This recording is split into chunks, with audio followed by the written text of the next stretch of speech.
Latar cerita bukan sekedar novel biasa. Dari sudut pandangku, ia adalah gelombang sejarah yang beriak lembut namun dalam, membawa aku menyelam ke dalam samudra kenangan dan luka yang tersembunyi di balik hiruk-pikuk kehidupan.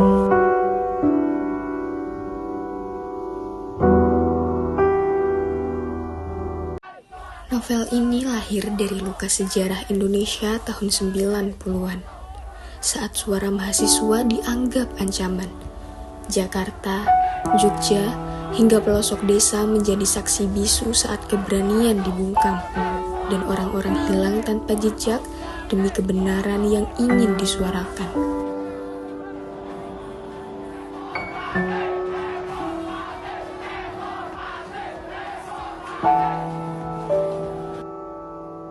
Tema utamanya tentang keberanian melawan ketidakadilan, cinta pada tanah air, dan luka kemanusiaan. Ini kisah tentang suara-suara yang dipaksa diam, tapi tetap hidup dalam ingatan orang-orang yang ditinggalkan.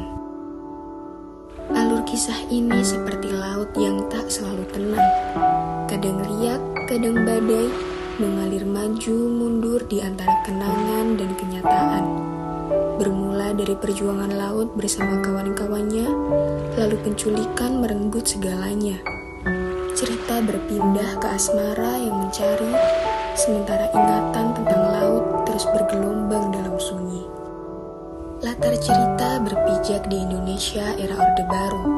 Kota-kota besar seperti Jakarta dan Jogja jadi ruang perjuangan, sementara kampung halaman jadi tempat rindu dan kehilangan.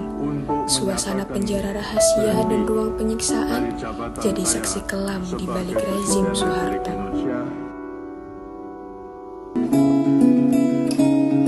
Dan ini mereka, tokoh-tokoh yang selalu hidup dalam tulisan ini.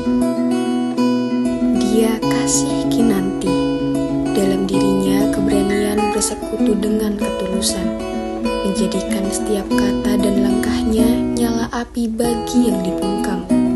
Kinan adalah suara lantang di antara sunyi, perempuan yang tak pernah takut menyongsong gelap demi yang kebenaran. penting kita ingat, setiap langkahmu, langkah kita, apakah terlihat atau tidak, apakah terasa atau tidak, adalah sebuah kontribusi laut. Mungkin saja kita akan keluar dari rezim ini 10 tahun lagi atau 20 tahun lagi. Tapi apapun yang kamu alami di Belangguan dan Bungurasi adalah sebuah langkah. Sebuah baris dalam puisimu, sebuah kalimat pertama dalam cerita pendekmu Laut.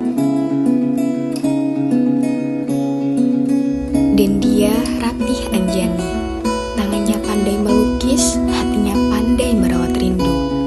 Anjani adalah perempuan yang memilih diam saat luka datang, namun tetap tegar meski kehilangan perlahan menggerogoti.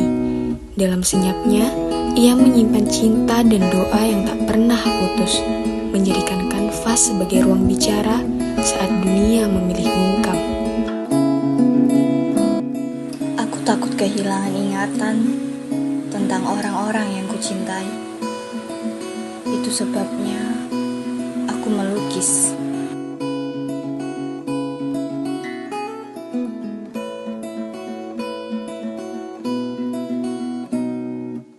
Mereka Bram dan Sunu, dua sahabat setia yang berdiri di sisi laut biru tanpa ragu. Bram dengan ketegasannya adalah sosok yang tak gentar menantang ketidakadilan. Sementara Sunu, meski lebih tenang, keberaniannya tak pernah surut saat bahaya datang. Kalau suatu hari kita gak bisa kumpul gini lagi, jangan pernah berhenti bercerita laut. Karena yang paling ditakuti mereka adalah ingatan yang terus hidup. Dan dia biru laut, jiwa penuh misteri yang menyimpan luka dan harapan dalam diamnya. Sosok yang kuat tapi rapuh bagaikan ombak yang terus menghempas pantai. Tak pernah lelah memperjuangkan kebebasan meski terombang-ambing oleh gelombang takdir. Biru laut adalah nama yang menjadi suara bagi mereka yang terbungkam. Nyawa yang terpatri dalam cerita laut yang tak pernah selesai. Maka di hari kematianku kawan, pastikan suaraku datang laut. Pastikan jiwaku menjadi bagian dari api. Pastikan rohku menghidupi sajak ini.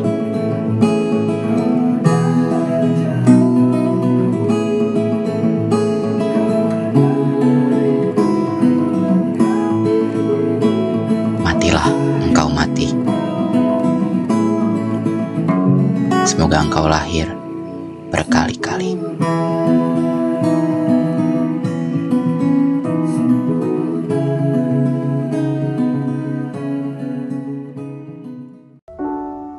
Laut bercerita menyampaikan pesan tentang keberanian yang tetap menyala meski disergap gelap, tentang manusia yang menggenggam kemanusiaannya erat saat kekuasaan bertindak semena-mena, serta tentang hangatnya cinta keluarga dan solidaritas yang jadi pelita di lorong-lorong kelam. Di balik suara-suara yang dibungkam, laut berbisik agar kita tak pernah lupa sejarah, sebab di sanalah luka, harapan, dan perjuangan pernah bersatu menunggu untuk terus didengar.